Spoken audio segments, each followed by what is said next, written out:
بسم الله الرحمن الرحيم الحمد لله والصلاة والسلام على رسول الله صلى الله عليه وسلم كبجمتوتا دعوتوتا كينيا ورنو دعوتشو جرتنو السلام عليكم ورحمة الله وبركاته قويا هدا محاضرات جرا محاضرة قدتش تقطوي قدين جمع آنا سكرو مقالنا تريكي ستي أرقم سببني محاضران سنقود أميفيسي إجارسا مسجداتي في مدرسة أكسو ممنين برمسا قدوداف keessummoonni garagaraa biyyoota garagaraa irraa waamamanii Finfinnee irraa waamamanii Jimma irraa waamamanii Iluu Baaboor irraa waamamanii Shawaa irraa waamamanii bakka hunda irraa waamamanii dhufaaran keessummoonni irratti argamanus keessummoota gurguddaadha jedhamee eegamuutti jira kan akka Dr. Jeelaanii fi namoota hedduutu irratti argaman a'immaan ulamaa'iin mashaayikhni hedduun ijoolleen dubartiin nama danuutu irratti argama sagantaa kana daawwachuudhaaf haguuggii miidiyaa goonee isiniin ga'uudhaaf deemuudhaaf magaalaa Finfinnee biiroo yookaanis waajjira muummichaa kan Hamilton magaalaa Finfinnee magaalaa Shaggar keessatti argamu irraa ka'uudhaan Shawaa kunnee deemaa jirra amma karaarra jirra inshaallah ni deemnaati nu wajjiniin hanga xumura sagantaa keenyaatti nu wajjiniin jiraadhaan affeerraa keenya amma mee geessinee tokko tokkoon sagantaa keenya isin agarsiifnaa nu wajjiniin turaa isiniin jenna inshaallah.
ونفتح برنامجنا اليوم بالقرآن العظيم لما فيه من البركة بصوت القارئ فضيلة الشيخ حمزة هاشم. الله أكبر الله أكبر الله أكبر. أعوذ بالله من الشيطان الرجيم. الله نور السماوات والأرض مثل نوره كمشكاة فيها مصباح المصباح في زجاجة الزجاجة كأنها كوكب دري يوقد من شجرة مباركة زيتونة لا شرقية ولا غربية يكاد زيتها يضيء ولو لم تمسسه نور على نور يهدي الله لنوره من يشاء ويضرب الله الأمثال للناس والله بكل شيء عليم. في بيوت أذن الله أن ترفع ويذكر فيها اسمه يسبح له فيها بالغدو والآصال رجال لا تلهيهم تجارة ولا بيع عن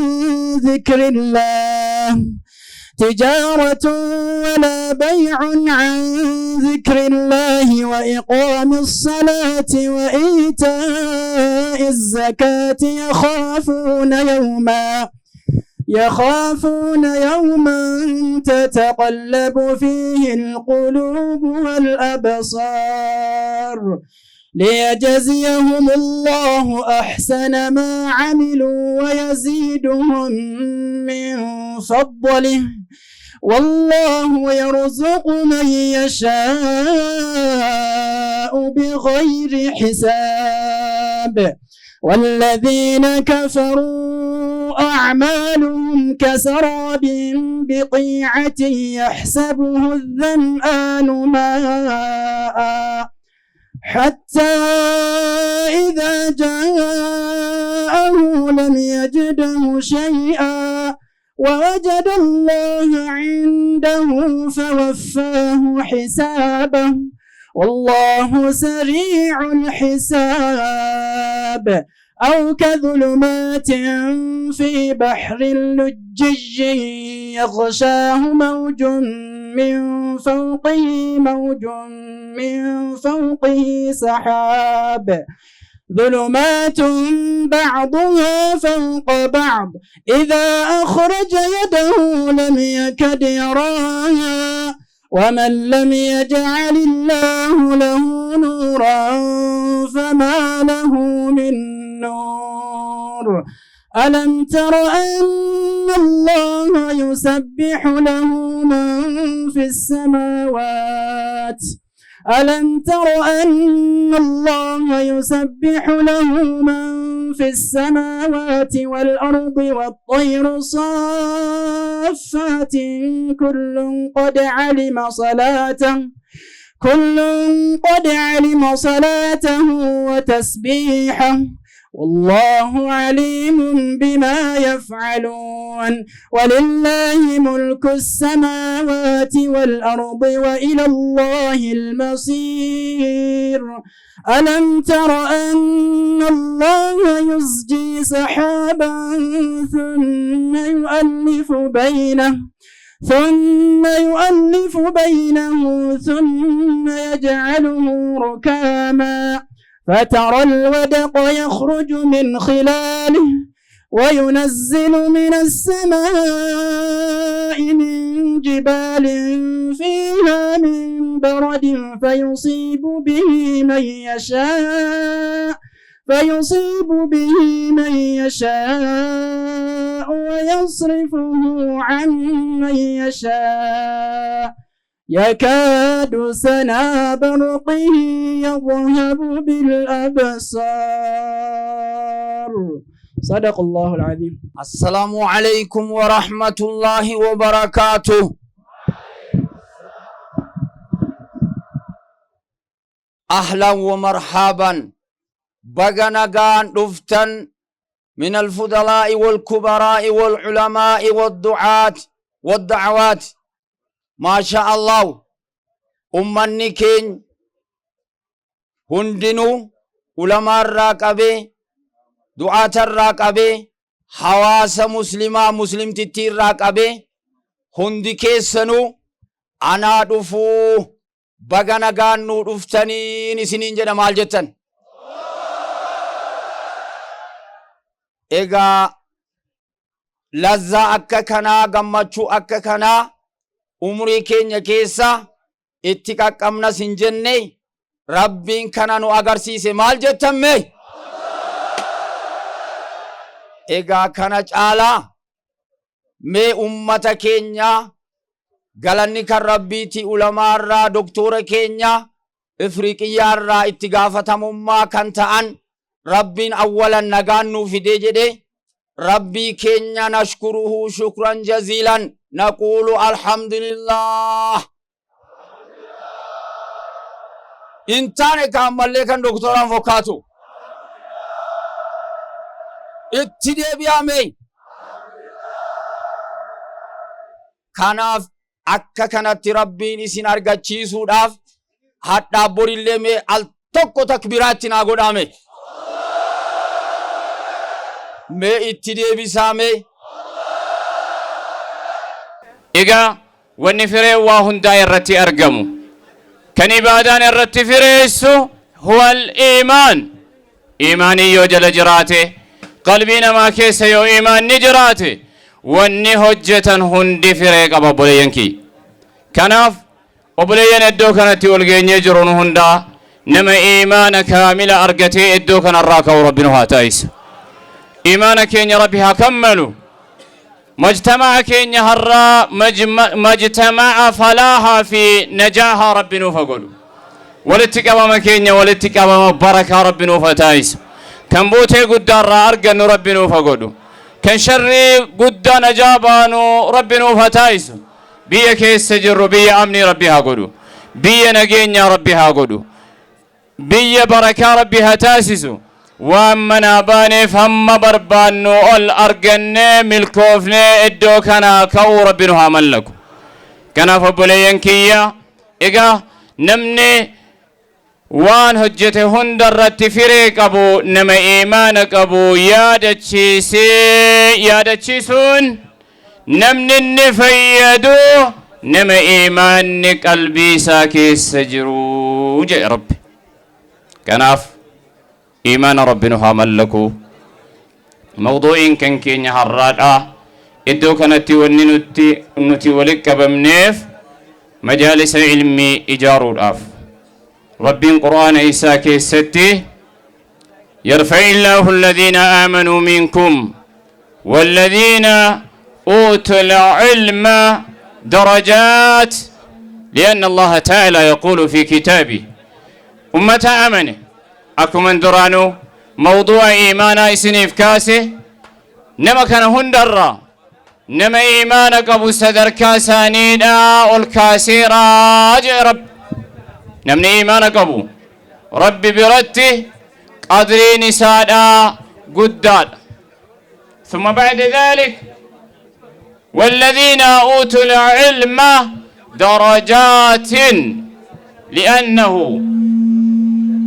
نمني علمي قبو درجاني ساور أمن الراحي توكو لما متي هدو درجة إيمان قباتو في علمي قباتون هدو درجان ما دا ربي برتي الكاس يقول الرسول عليه الصلاة والسلام خيركم من تعلم القرآن وعلمه تعالى ما جتشون تعالى المنامادا تعالى كيسيا أمة إسلامادا نما قرآن ربي برته أيها الشباب وأيها الأولاد تعالى نمادا ترينا ما قبينيا نما جالو جتشامتي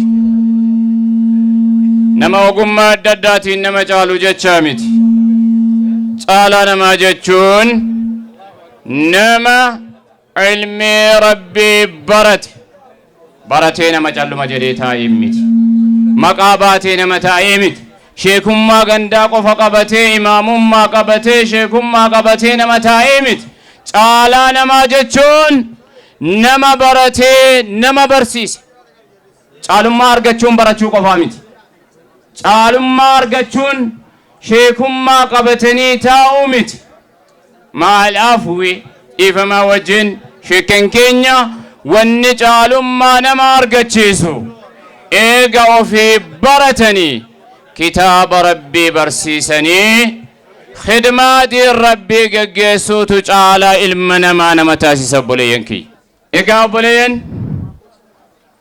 آيان ربي دا قدري علماء الكاس آيان ربي دا قدري علمي الكاس علمين مهمات علمين علماء ملينتو علمين برباچي سادة علمين مو علماء ملينتو وفين سماي دا قدنبو وفين لفا أولمبيقلو ربي قافتشي كان بليسو فد ايو قاف علمي فلتشو فرجي رسول ربي عليه الصلاة والسلام علماء دتشي كان الرافو رجي قاف دتشي دنيا كان بليسو فد عالم نقتي نساء ربي برات قداد إيمان نساء ربي برات قداد حياة نساء ربي برات قداد وكذلك العلم علمين المناماتي في حيوانك الدباسي شريعة إسلاماتي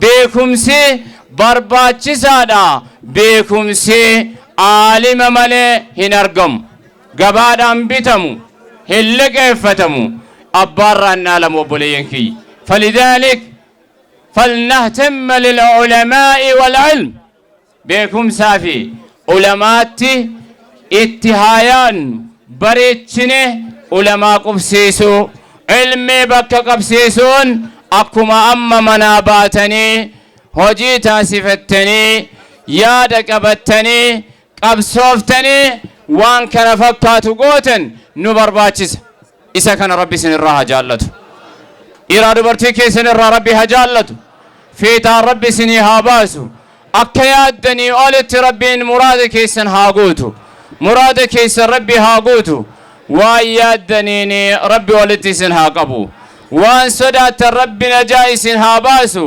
وان مناباتني فأرقتا ربي سن هاقلشو دبان كينيا قبينيان هاقلو واللالان بيكم سان هاقلو جلان كجيلومان هاقلو ربي نها ملكيسو ربي نها ملكيسو ملكين بي لمني ربي نها بداسو ملكين بي لمني ربي نها بداسو بداسو وفيتي ربي نها قلشو أمتكم متوتك أنا خدموا داف نانو كانت أرقمتن إيرا في دبرتي في درققو هندما كيس ربي حامل كيس خدمة كيس مقبول ربي هاقلو وان جارو كاتنا كيادني أولت ربي في تاني سنيها باسو تكم ما كيس ربي ها إجارو جالل كيس ربي ها إجارو بيكون سلا بي سينا قبو بي علمي دان بيكم علمي دريسنا ربي بك كانتنو فديبسو قرين جمع أنا سكرو مقالنا تني رتي إن شاء الله دعاء بريدان حتى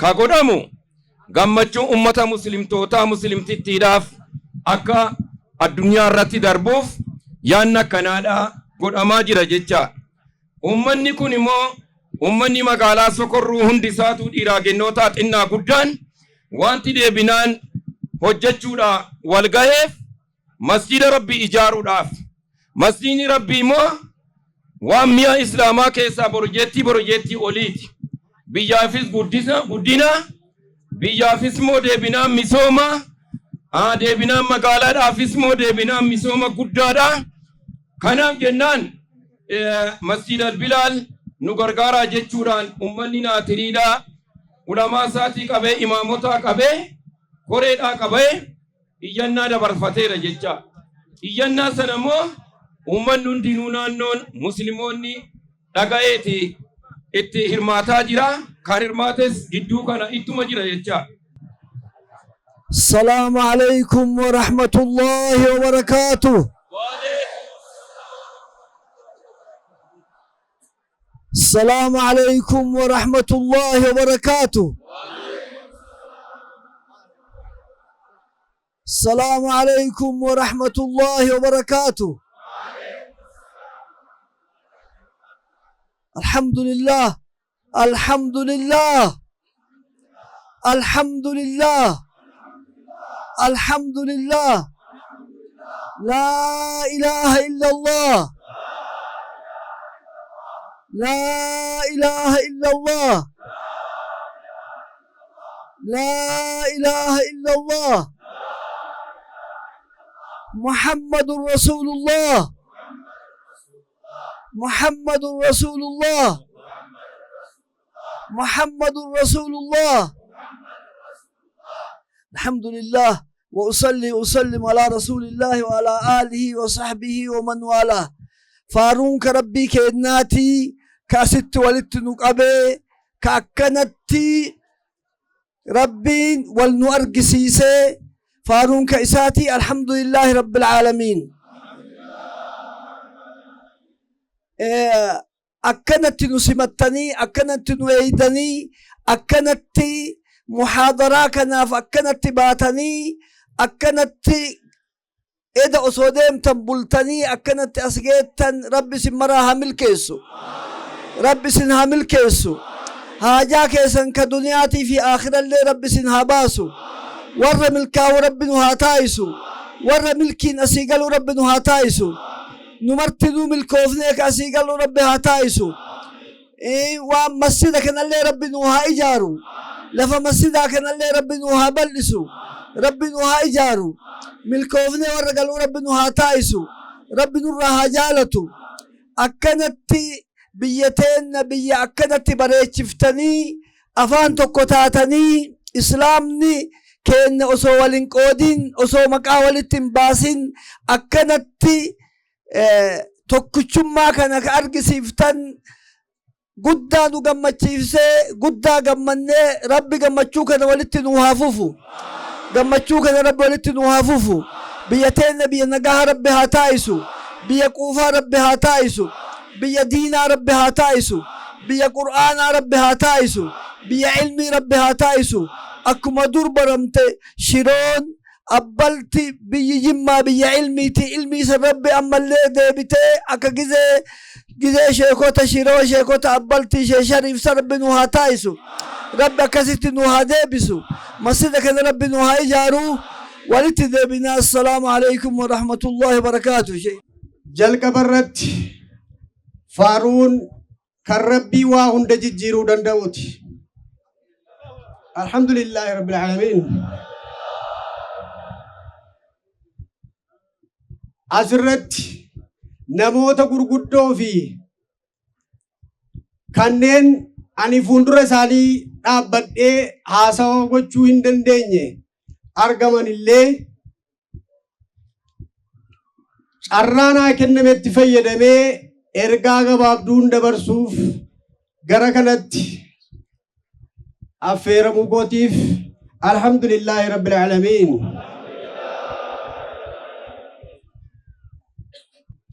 masjiidni magaalaa Naasiriitti ijaaramaa jiru kun kan amantii qofa osoo hin ta'in kan badhaadhinni magaalaa Naasirii itti mul'atudha. akkasumas nuti akka piroojeektii guddaa piroojeektii magaalaa kana mul'isuu danda'u tokkotti yeroo hundumaa kan nuti rafnee kaanee deemnee yeroo hundumaa itti dhukkubsataa jirruu fi jalqabnee xumuruudhaafis hamma lubbuun keenya jirutti kan bira dhaabbannu ta'uu asumaan waadaa seenuun barbaada. kabajamtoota keessummoota keenya ummanni muslimaa yeroo hundumaa kan inni ittiin beekamu nagaadhaani. namni ganama yeroo manaa ba'u السلام عليكم ورحمة الله وبركاته ولين جريتي كان نجا والقافته نجينا فارسون إسلامنا داف كان اتدلته اتقدته دا keessumaayyuu biyya bashaa biyya Itoophiyaa kana isinitti hin beekamtu asaaboonni rasuula rabbii sallallahu alaihi wasallam kan isaan gara kanattis nuti baqatan biyya nagummaadhaan beekamtu waan ta'eef tokkichummaa keenya cimsachuun nageenya keenya cimsachuun wal bira dhaabbachuun keessumaayyuu gaafii waggaa dheeraa biyya kana keessatti gaafatamaa ture. yeroo mootummaan keenya badhaadhina gaafiin uummata muslimaa yeroodhaa gara yerootti gaafatamee majliisni akka inni hundaa'u akka inni ijaaramu ummanni muslimaa biyya Itoophiyaa keessatti akka inni bakka bu'aa muslimaa qabaatu gaafiin majliisaa gaafiin madrasaa gaafiin baankii halaalaa biyya kana keessatti akka inni deebii argatuuf mootummaa yeroo kamiyyuu caalaa gaafii keessan deebiitti kennee cina keessan dhaabbatee jiru waan ta'eef alhamdulillahi rabbil aalamiin. alhamdulillahi rabbil aalamiin. guyyaan addaa akkasuma manni keenya ulamaa isaatii wajjin wal argee irratti mari'atee dubbatu kun guyyaa akka qalbiitti dhuftee iddoo kana qaqqabdes miti. bakka hedduutti ulamoonni keenyas itti miidhamaniitu isaan hidhamanis itti hidhamaniitu bilisummaaniif guyyaan addaa akka seen uummata muslimaa ta'eef iftu keessatti warra akiraa deeman rabbiin jannataan isaan millatu warra biyya duniyaa jiran immoo rabbiin rahmatummaa isaa isaaniif dabalu keessumaayyuu guyyaan hamma biyya kana keessatti muhaddaraadhaa walitti qabamne kaayyoon isaanii guddaan ummanni keenya tokkichummaa isaa diinii irratti akka inni ijaaramu gochuudha. ummanni muslimaa bakka jiru hundatti madrasaa ilmii akka inni babal'atu gochuun kolleejjii muslimaa akka inni babal'atu gochuun wallaalumaaf doofummaa keessaa baanee teknooloojiidhaan fayyadamnee saayinsii addunyaa beekne addunyaa keessatti sagalee keenya dhageessisuun hawaasa addunyaa dorgome wajjiniin jiraachuun nuuf yeroo kamiyyuu caala dirqama keenya waan ta'eedhaaf inshaallah nageenya biyya keenyaa nageenya aanaa keenyaa sirriitti eeggannee tokkichummaa keenya cimsannee waliigaltee keenya cimsannee dhaamsa nasiyaa ulamoonni keenya nu godhan hundaayyuu fudhanne ergama guyyaa haddaa karaa jedhaatiin nu darbu inshaallah akka hojiirra oolchuun abdii guddaa qabna.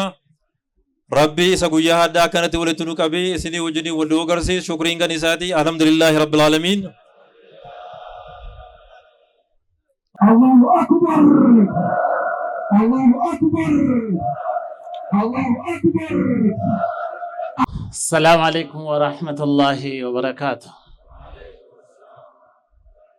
Alhamdulillah hamdan kathiran tayyiban كما يحبه ربنا ويرضاه ثم الصلاة والسلام على أشرف الأنبياء والمرسلين وعلى آله وأصحابه أجمعين أما بعد كبجمتوت حواس إيراف دبرتوتا أنا كان الرت أرقمتن هند درة اسم برقهود آف اسم كان أرقود آف Saadik damii afur lafaanee dadhabnee as geenye asuma gahuu kootiif ufumaaf rabbiin galatoonfachuun barbaada. Alhamdulillah. Alhamdulillah. Kabajamaa keenya muftii Itoophiyaa Dr. Jeelaan Kadir, kabajamtoota keenya ummata hawaasa muslimaa aanaa kanaa dhiiraaf dubartii, sheekolee keenya, ulamaa keenya, hundumti keenya tokkoof tokko nu qabnu diinii keenya, tokkoof tokko lubbuu keenya caalaa jaallannu amantaa keenya, diinii keenyaaf bakka bu'een nabii keenya Muhammad alayhi salaatu wassalaam al-ulamaa kan bakka bu'ee jedhu ulamaa keenya sagantaa walitti dhufneef kun waanuma diinii keenya ulamaa keenya federaalarraa oromiyaarraa halkan guyyaa deemnee walitti dhufneefis waanuma diinii keenyaatiif diinii keenya kan jaallannu kanaaf isinilleen jiruu keessan hojii keessan dhiistanii karaarra yaa'aa jirullee as gahuuf deemaaru agana hin jedhamu walitti qabamtan. Kanaaf walitti qabaminsi keessan kun huwa al-ibaada. Innumti kan ittiin jannata argannudha. Allahu akbar. Allahu akbar. Ulamaadhaaf walitti qabamuun waa'ee ulamaa biratti haasa'uun nu rakkisaa. Ulamaa jechuun dhalattaanuufis kan karaa ifaa ta'e lafa kaa'u. Ulamaa jechuun kan rabbiif ummata waliin ga'u. Ulamaa jechuun bakka bu'ee Nabi Muhammad ta'e alayhi salaatu wassalaam kan diinii rabbii nu tiksu kana jechuudha.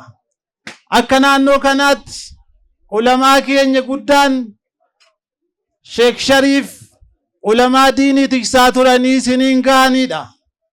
Ka biyya akiraa deeman ulamaa gurguddoon isin beektan seenaa galmeessanii bifa bareeddan kanaan kufuriin lafarraa akka ittifamtu, nifaaqummaan akka huqqattu, imaanni akka gabbatu, isiniin bareedaan kun akka diiniin isin ga'u warra fuudhee dalaganii gara biyya akiraa deemanii nutti kennanidha. Achi isin fageessaa ilmaan abbaa Jifaar moo miti isin? Ilmaan abbaa Jifaar oo jedha. Ilmaan abbaa Jifaar. Assalaamu alaikum. Abbaa Jifaar jechuun mootummaa islaamummaa biyya kana keessaa mootummaa islaamummaa 7 jiru keessaa kan dhumarra sababa akiraa umurii isaaniitiin nurraa dhaabbate jechuudha. Nuti ilmaan isaaniiti. Ilmaan abbaa Jifaar. Abbaan Jifaar ulamaa biyya Walloorraa, biyya Gondorirraa, biyya Daawweerraa warra galchanii isinii bareedaa kana abbaa keessan bareedaa isin uume irraa dhalattan akka diinii isaaniitiin tiksan warra asiin nu ga'eedha. Abbaa Jifaari. Allahu akbar. Allahu akbar. Ulama abbaan Jifaar galchan keessaa yeroo jalqabaaf Sheek Abdul Hakim Gondorirraa Sheek Abdul Hakim biyya Jimmaa yeroo jalqabaaf waggaa 200 dura warra islaamummaa biyya kana keessatti akka babal'atu taasise keessaa Jimmaa Gibee shananiif sababa ta'anidha. Kanaaf kan sababa ta'es mootummaa Jimmaati. Abbaa biyya ammas dhaabbatee haasa'u kana qacceedhuma ilma sanaati jedhaati yaada. Allahu akbar. San qofa utuu hin taane hanga Itoophiyaatti illeen kan Dr. Abiyyi yoo fudhannee jenne kanuma ilmaan Abbaa Jifaar kanarraa dhalate kanarra Itoophiyaan bilchaa jiru. Allahu akbar. Ilmaan Abbaa Jifaar. Ilmaan Abbaa Jifaar. jirtanii ilmaan Abbaa Jifaar. Allahu akbar. Allahu akbar. Ulamaa kabajuun, ulamaa qufsiisuun, ulamaa kaddamuun, madarasaa ijaaruun, diinii keenya guddisuun dhiiraaf dubartiidhaan kan akaakilee keenya waggaa 200 dura nuuf mirkanaa'ee qabannee as geenyeeti jirra. Waan qabannee as geenye kana dhala ittaanuuf geessisuuf nurraatii eegama. Allahu akbar. Egaan saatiin nu amma keessa jirru kun saatii bor seenaan illee nu dubbatu. Sheekh Abdul Hakiimiin haasaarra, Haji Shariifiin haasaarra, Sheekh Muhammadiin haasaarra, Sheekh Muhammad Rashaad as jiranii isaan dubbataa jirra. Sheekh Abbaa Jifaar dubbataa jirra. Bor gaafa nu biyyee taane dhalli dhala keenyaalleen nu dubbatani. Kan ittiin nu dubbatan yoo ashaaraa lafa kaayyan yoo lafa jiraannedha. Kanaafuu jennaan kabajamtoota ulamaawota keenya warri kaddamuuf asitti walitti qabamtan dhiirri dubartiin mee tokkicha ulamaa keenya darban saniif takbir. Hin xiqqaata. Allahu akbar. Allahu akbar. Jannata keessatti Rabbi walitti nu haa qabu. Jannata keessatti Rabbi nu haa qabu. Yeroo nuti amma keessa jirru kun yeroo muslimaaf yeroo murteessituu seenaa Itoophiyaa keessatti argamtee hin beekne yoo waggaa 500 dura ta'e malee hin jirre keessa jirra yeroo ammaadha. Waggaa 500 dura yeroon muslimni of bulchee of ajajee ofiin of bulchu jechuun bilisummaan kennamteef seenaa waggaa 500 dura nurraa fuudhamte amma nurka jirti obboleeyyan keenya. Allahu akbar. Seenaa kana keessa majlisul alaan eega hundaa'e waggaa 50 ol lakkaa'e akka yeroo ammaatti kan ummanni jaallatu kan ummanni fedhuun ulamaadhaan yeroon inni geggeeffamu eegalee isa jalqabaatiif isa ammaa kana. Ulamaa keenya muftii Oromiyaa miti muftii Itoophiyaa Dr. Jeelaan federaala irraa kaanii dhufaniiti jiran. Majlisni kan nuti beeknu kan muhaadaraa akkasii dhorku shororkeessaa ashabbaarii mankaraarsaa diina misoomaa diina biyyaa akkas jechuudhaan warra diina islaamaa wajjiniin amilee nu rukutaa ture. Arra seenaan sun jijjiiramee warra alkan guyyaa yooman ummata kan koosan bira gaha jechuudhaan majlisni ulamaa muftiin federaalaa nu dursanii dhufanii tasgargamanii nummoo dhufnee haala kanaan deemnee sinatti argamne. Majlisa jechuun kan lubbuu ofii dabarsee isinii kennu jechuudha. Majlisa jechuun ni'imaa har'a jiru kan borii walitti fufsiisuuf deemu jechuudha. Kanaaf majlisa akka anaa keessanitti eenyuun akka ta'e hin beektanii. Kanaafuu waa'in majlisaa mana keessan kan keessan abbaa ulamaa abbaa madarasaa abbaa iyyeessaa abbaa yatiimaa abbaa dhayyeessaa abbaa eenyuu ta'ee dhaabbachuudhaaf qophii isaa waa hundayyuu itti deemaati jira. Allahu akbar. Amma qaa majlisa Oromiyaatiin Sheekh Misbah Abdurrahman ana wajjin waa'illi keenya Ustaaz Gaalii Mukhtar kan beektan. Allahu akbar. Ustaaz Gaalii Mukhtar kan madirakiisa sochoosan. Allahu akbar. Itti gaafatamaa diyaaspooraaf nageenya majlisa Oromiyaa. Allahu akbar. Isaanii wajjin dhufnee isin bira jirra. Kanaafuu dhumarratti wannan isinin jechuu barbaadu kabajamtoota keenya guyyaan irraa guyyaa nageenyaa guyyaa tokkummaa guyyaa diinii keenyas jabeeffannee galluuf waan qabnuuf waan jiruun kaayyoo walgahii kanaa waan qabnuun galma gaannu ta'uun akka isin irraan dagatamne dhumarratti yeroo ammaa mootummaan biyya keenyaa abbaan jibbus abbaan jaallatu sa jaallatu islaamummaaf kanaan wanti nu argannu hin jiru mee tokkicha takbir jedha hin dhagaamu takbir jedha wallahi siyaasa dubbachuuf hin jenne yeroo ammaa wanni amma kana mirkaneefne ittiin diinii keenya hojjannu nuuf hin argamne hojjechuutu nurraati eegama kanaafuu jennaan baarakallahu fiikum rabbi isinii waliin ta'u guyyaan keenya irraa gummaa gammachuu guyyaa seenaa galmeessinu guyyaa seenaadhaa wajjin gallu rabbiin nu haa taasisu. Assalaamu alaikum wa rahmatullahi wa barakaatuh.